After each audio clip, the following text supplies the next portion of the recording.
عزیز طلباء طالبات، آج کا ہمارا مضمون اسی میں عنوان ہے مردوں اور عورتوں کے حقوق۔ یہ مضمون جو ہے وہ چھوٹے بچوں کے لیے ہے۔ آپ کہہ سکتے ہیں کہ 8th کلاس تک کے اسٹوڈنٹس جو ہیں وہ اس مضمون سے استفادہ حاصل کر سکتے ہیں۔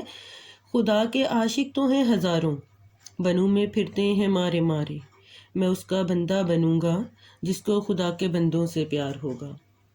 مرد و عورت اولاد آدم کی دو اصناف ہیں، ہر صنف کی اپنی اہمیت ہے، دونوں ایک دوسرے کے لیے ناگزیر ہیں، تاہم حقوق و فرائض اور دائرۂ عمل میں دونوں میں واضح فرق ہے۔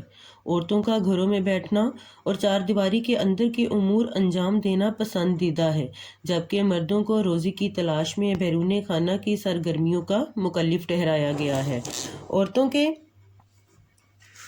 عورتوں کی ذمہ داری ہے کہ وہ اپنے گھر کی عزت کا خیال رکھے۔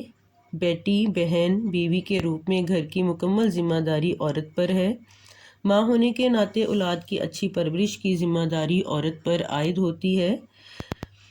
گھر کی صاف صفائی، کھانا پکانا، افراد خانہ کی ضروریات کا خیال رکھنا عورت کی ذمہ داری ہے۔ جہاں عورت کے فرائض ہیں وہیں عورت کے حقوق بھی ہیں۔ قرآن مجید میں کئی جگہ عورتوں کے حقوق اور ان کی اہمیت کا ذکر ہے۔ سورہ نساء آیت نمبر 19 کا ترجمہ ہے، عورتوں سے حسن سلوک سے پیش آؤ۔ عورت کے مہر، نفقہ وغیرہ کا انتظام شوہر کے ذمے ہے۔ ان کے ساتھ نرمی کا سلوک کرنا اور ان کی تمام ضروریات کا خیال رکھنا بھی مرد کی ذمہ داری ہے۔ حضور اکرم صلی اللہ علیہ وسلم نے فرمایا کہ جو خود کھاؤ انہیں کھلاؤ، جیسا خود پہنو انہیں بھی ویسا ہی پہناؤ، انہیں مارو نہیں اور نہ انہیں برے الفاظ کہو۔ اسی طرح عورتوں کو بھی چاہیے کہ مردوں کے ساتھ اچھا سلوک کریں اور ان کے آرام کا خیال رکھیں۔ اسلام بہت پیارا دین ہے جو مرد و خواتین میں برابری کے حقوق و فرائض کی تاکید کرتا ہے۔